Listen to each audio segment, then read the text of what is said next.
వెతలు తీరును, కృపలు దొరుకును, సాటి లేనిది యేసుని నామం. యేసునామమే మధురం, మదిలో తలచిన ధన్యం. యేసునామమే మధురం. ప్రభువునందు ప్రియమైన దేవుని బిడ్డలారా, నేటి వాక్య ధ్యానం కొరకు ప్రార్థిద్దాము. ఈ దినం 7వ తారీఖు. ఈ మాసం 7 రోజుల్లో క్రమంగా వచ్చే ఎపిసోడ్ సహకారం తప్ప మరొక్కటి కూడా లేదు.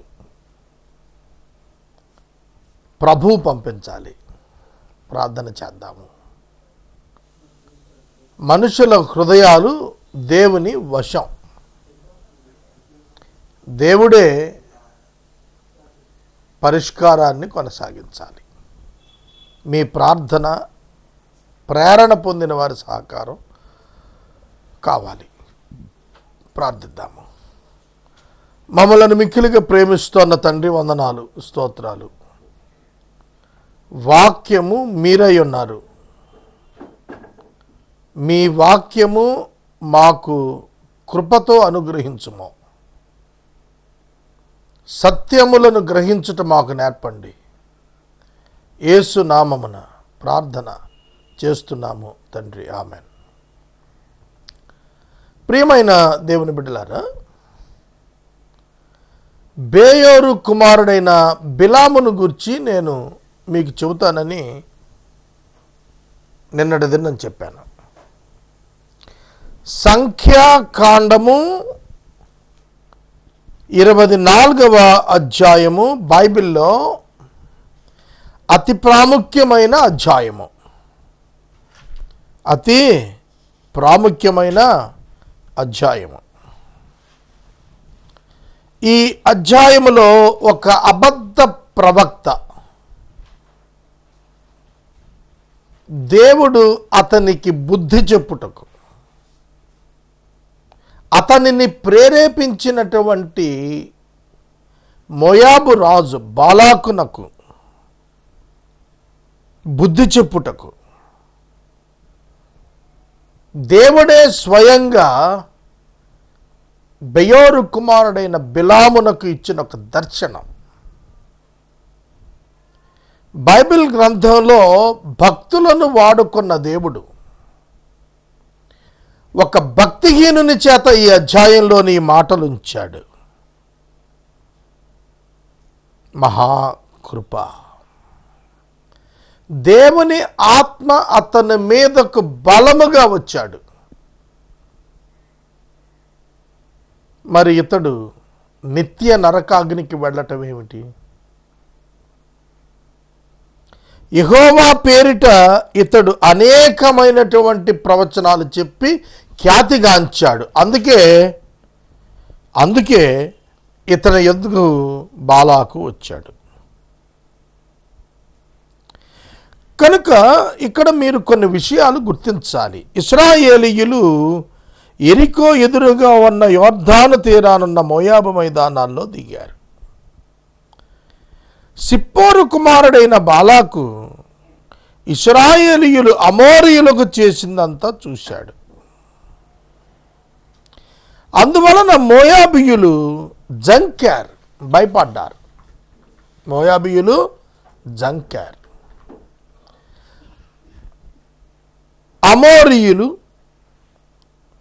అమోరీయులు నాశనం చేయబడటం, ఇజ్రాయేలీల చేత నాశనం చేయబడటం బాలాకు చూచినప్పుడు, బాలాకు మోయాబీయులకు రాజు గనుక కలవరపడి బిలామును పిలిపించుకుని వారిని శపించాలి అని కోరుకున్నాడు. ఎందుకంటే వారు తనకంటే బలవంతులు గనుక బిలాముకు ఉన్న వరము చొప్పున, అతనికి కలుగుచున్నటువంటి దానిని చొప్పున అతడు ఎవరిని శపిస్తే వారు శపించబడుతూ, ఎవరిని దీవిస్తే వారు దీవించబడుతున్న కారణాన, యెహోవా అతని చేత మాట్లాడుతున్న కారణాన అతడు ప్రవక్తగా వెలుగొందిన కారణాన బాలాకు అతన్ని సంప్రదించాడు. కాబట్టి బిలాము నద్దకు వచ్చి ప్రజలను శపించమని కోరినప్పుడు దేవుడు బిలాముతో మాట్లాడి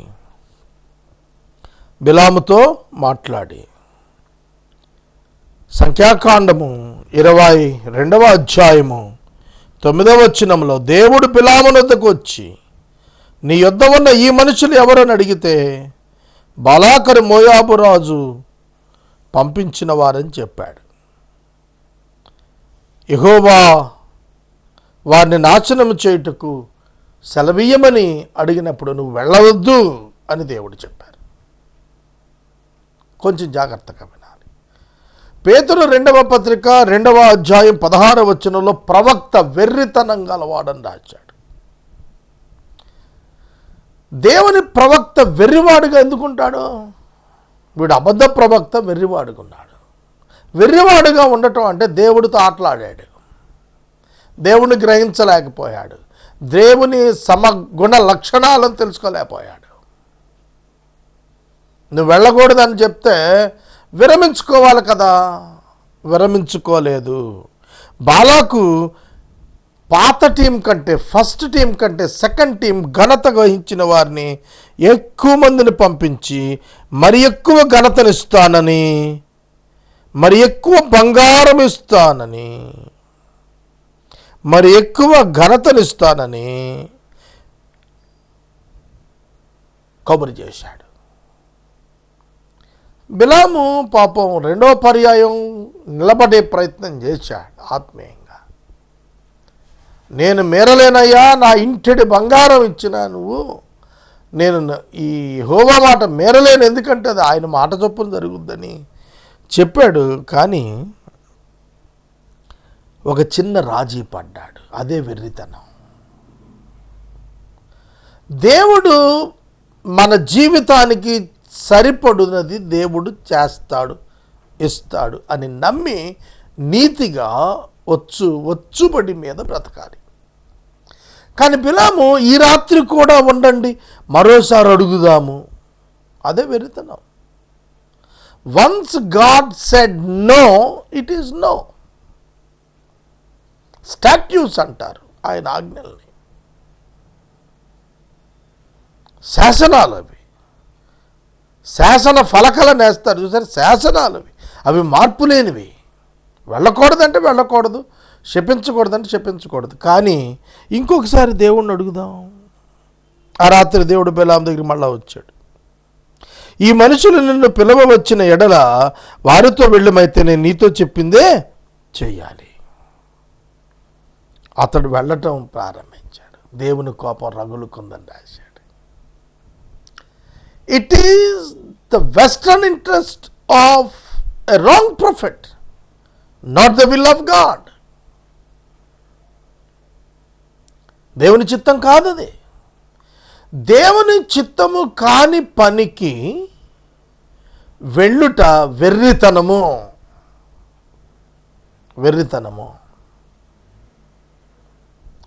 ఇప్పటికైనా క్రైస్తవేతర ప్రపంచం తెలుసుకోవాలి, వరముల చేత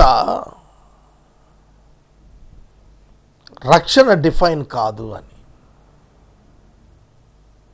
కనుక దేవుడు ఒక గార్ధబాన్ని వాడుకోగలిగిన దేవుడు, ఒక అన్యుణ్ణి వాడుకోగలిగినటువంటి దేవుడు, ప్రవక్త విషయంలో ఒక వేశ్యను వాడుకునే సంతానాన్ని తెచ్చినటువంటి దేవుడు,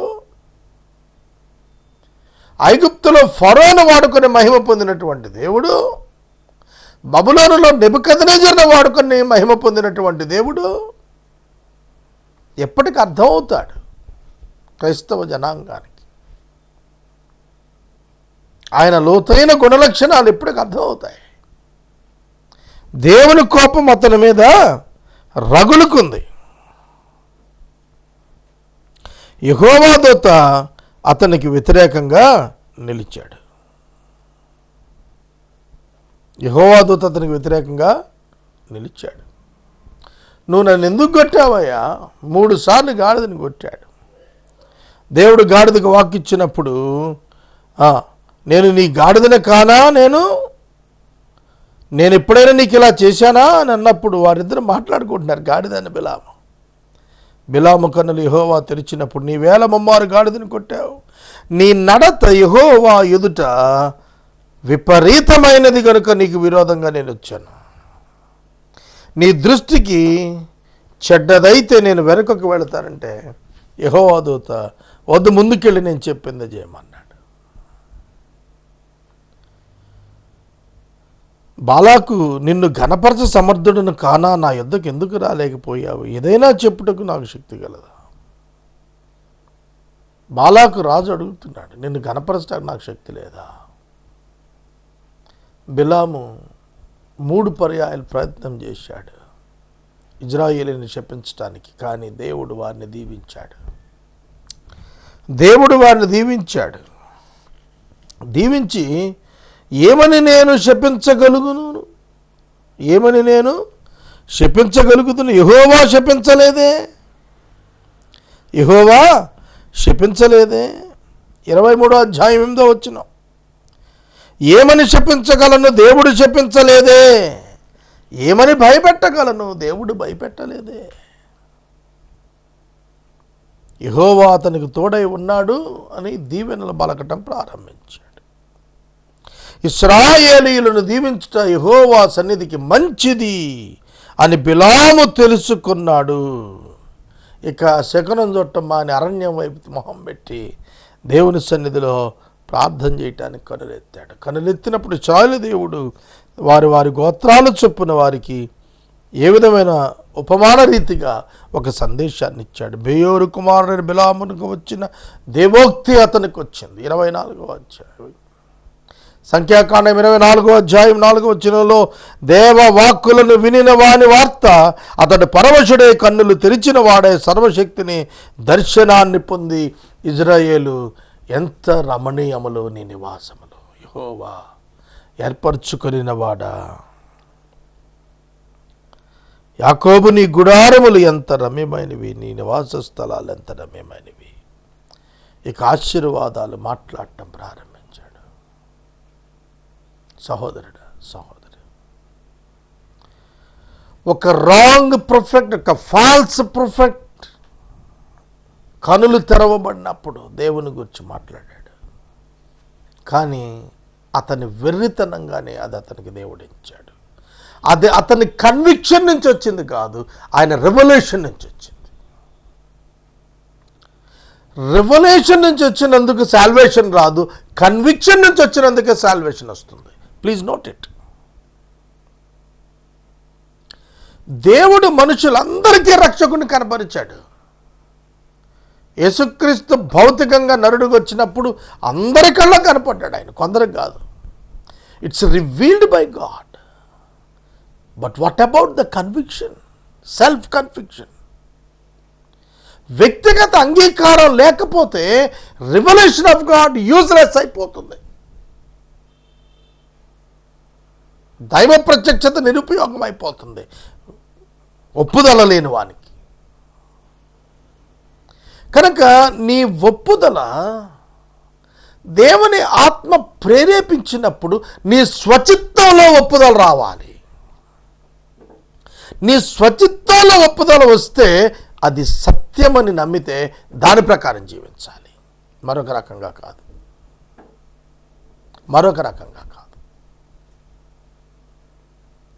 కనుక revolution of God is different and the conviction of the believer is entirely different. Personal conviction about God లేకపోతే he cannot taste the salvation, he cannot experience the salvation. రక్షణ రుచి చూడలేము, రక్షణ అనుభవించలేము. యేసుక్రీస్తు 2000 సంవత్సరాల క్రితం సిలువలో చనిపోయాడు. It's a God's revelation to the humanity. Cross is the manifestation of God's love. What about your conviction about the cross of Christ? యేసుక్రీస్తు యొక్క సిలువను గూర్చిన నీ ఒప్పుదల లేకుండా ఆ ఒప్పుదల వలన కలిగినటువంటి ఆశీర్వాదం నీకు రాదు. అదే వెర్రితనం అంటే అదే. కనుక బోధ చేస్తే చాలదు, బ్రతుకున వ్యక్తిగతముగా యేసుక్రీస్తును నమ్మాలి. By your own mind, own will, own heart, own perspective, own might. నీ దేవుడని యెహోవాను నీ పూర్ణ ఆత్మతోను, నీ పూర్ణ వివేకముతోను, నీ పూర్ణ శక్తితోను, నీ పూర్ణ బలముతోను సేవించాలి, ప్రేమించాలి. That is the experience. అది లేదు. వెర్రివాడైన ఈ ప్రవక్తకు అది లేదు. బహుమానము కొరకు, ఘనత కొరకు, ప్రాపకం కొరకు పరుగులెత్తున్నాడు. అసలు ఒక మనిషిని శపించటం ఏంటండి? అసలు దేవుడే శపించలేదండి మనుషుల్ని. Wrong concept, wrong concept. ఒక పెద్ద బోధకుడు టీవీలో వాక్యం చెబుతున్నాడు రాత్రి 10-10:30. నేను మా నాన్నగారు వింటున్నాం. ఆయన చెబుతున్నాడు, ఫలానా ఫలానా ఫలానా కుటుంబాలను శపించబోతున్నాడంట దేవుడు. వాళ్ళని నీ దగ్గరికి రమ్మను అంటే ఈయన మీడియేటర్ అన్నమాట దేవునికి. వచ్చేస్తే వాళ్ళు సేవ్ అయిపోతారన్నమాట. అంటే ఏంటి, ఇక్కడ వచ్చి ఇక్కడ సమర్పణ చేయాల. పాపం ఇద్దరు చేశారట, ఒకటి చేయలేదట. దాంతో వాడు యాక్సిడెంట్ అయిపోయింది. వాడు వచ్చి పడతాడు, ఎక్కడ చూస్తానంటాడు. False teachers, false prophets. God never curse any single human being though they are sinners. Please దయచేసి గుర్తుపెట్టుకోండి. ఎంత ఘోర పాపినైనా దేవుడు నాశనము కామని చెప్పడం. వారు నాశనం అవ్వటమే తప్ప స్వకీయ నాశనమే తప్ప దేవుడు నాశనం చేయడు. దేవుడు సిలువ ఇచ్చి రక్షణ మార్గం ఇచ్చాడు. ఎవరైతే అంగీకరిస్తారో వారు ప్రభు సన్నిధిలో ఉంటారు.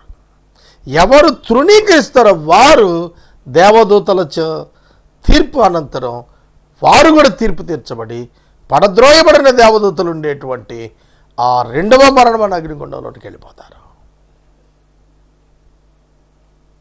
అది స్వయం కృతాపరాధం అంతే తప్ప దేవుడు ఎవరిని నరకంలో పంపటం లేదు. వాళ్ళే వెళ్ళిపోతారు. మాకు యేసు వద్దు అంటే ఇక వాళ్ళు పరలోకానికి వెళ్ళటానికి ఇష్టపడటం లేదు. ఆయన లేని చోటు పాతాళము అగ్నిగుండమే. కాబట్టి వెర్రితనము కలిగిన ప్రవక్త ధనానికి దాసుడయ్యాడు, దేవునికి కాదు. పేరు ప్రతిష్టలకు దాసుడయ్యాడు, మహిమ దేవునికి ఇవ్వటం లేదు.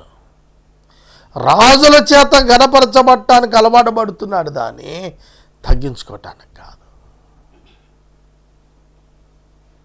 యెహోవా దూతను ఒక గాడిద గుర్తుపట్టింది, కానీ ఇతని కనులు మూయబడ్డాయి.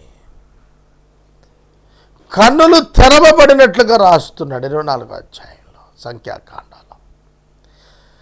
కన్నులు తెరచినప్పుడు దేవత వచ్చింది. Unless until God reveals and opens your spiritual ice, you cannot understand God. ఎంత భాగ్యం ఇశ్రాయేలు, నీ భాగ్యం ఎంత గొప్పది అన్నప్పుడు నువ్వు దేవుణ్ణి తెలుసుకున్నావు. దేవుడు నీతో ఉన్నాడు, నిన్ను దేవుడు తెలుసుకున్నాడు, నువ్వు దేవుని ప్రజవయ్యావయ్యా. ఇది భాగ్యం. క్రైస్తవునికి కలిగిన భాగ్యము గొప్పదా, కలుగబోవు భాగ్యము గొప్పదా? భౌతికంగా భూమి మీద 90% prosperity gospel based evangelical systems అన్నీ కూడా పతనం వైపు నడిపిస్తాయి. Don't be fooled. వెర్రివారు కావద్దు, మోసపోవద్దు.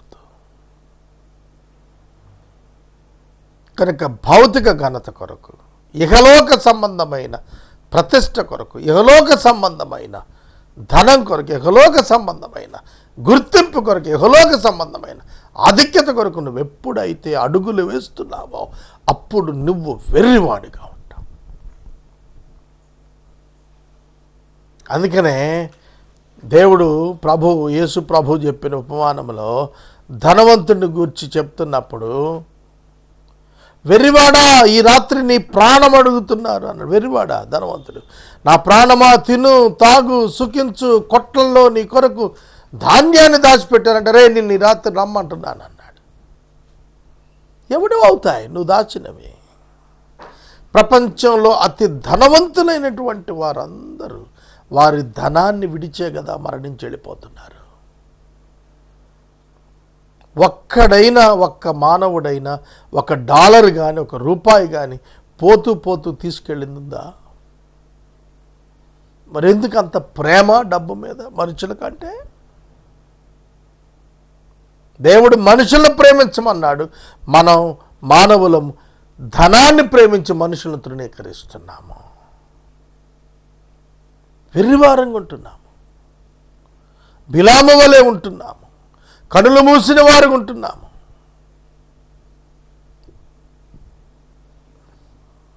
సెయిలింగ్ విత్ గాడ్, దేవునితో నడిచే అనుభవాన్ని చులకనగా ఎంచుకుంటున్నాము. వ్యక్తిగతానికి దేవుణ్ణి వాడుకుంటున్నాము. దేవునికి వ్యక్తిగతంగా వాడబడాలి మనం, కానీ మనం దేవుణ్ణి వ్యక్తిగతంగా వాడేసుకోవాలనుకుంటున్నాము. To raise money we want to use God. అందుకనే నేను ఈ చర్చ్ కన్స్ట్రక్షన్స్, కమ్యూనిటీ హాల్స్ పేరిట సంస్థలు కూర్చుకునే ఆస్తులకి నేను ప్రారంభం నుండి వ్యతిరేకం. ఒక్క మాట చెప్పనా, నేను 30 ఏళ్ళు దగ్గర 28-29 సంవత్సరాలు సేవకు వచ్చి దేవుని మందిరం ఎంతసేపు కట్టాలండి? నా ఎక్స్పీరియన్స్కి, నాకున్నటువంటి ప్రభావానికి ఒక చిన్న మందిరం కట్టాలి అంటే ఎవరు పంపిస్తారు చెప్పండి? ఎవరు చెప్పినా 100 బస్తాలు సిమెంట్ పంపుతాడు. ఓ 10,000 ఇటుక పంపమంటే పంపేవాళ్ళు ఒక 100 మంది ఉంటారు. ఎంతోమంది పెద్ద వారితో నాకు స్నేహం ఉన్నది, పరిచయాలు ఉన్నవి. మందిరం పేరిట ప్రతివాడు ఇస్తాడు, కానీ అది ఆస్తిగా పరిగణమిస్తుంది. అది నిర్మాణానికి పిలవలేదు దేవుడు. అపోస్తలుల పాదాల దగ్గర 3,000 మంది ఆస్తులు అమ్మి మూటల డబ్బులు పెడితే పక్కన పాడేశారు.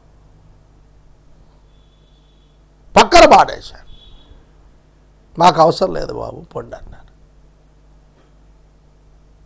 అర్థమైందా? వెర్రితనం ఏంటంటే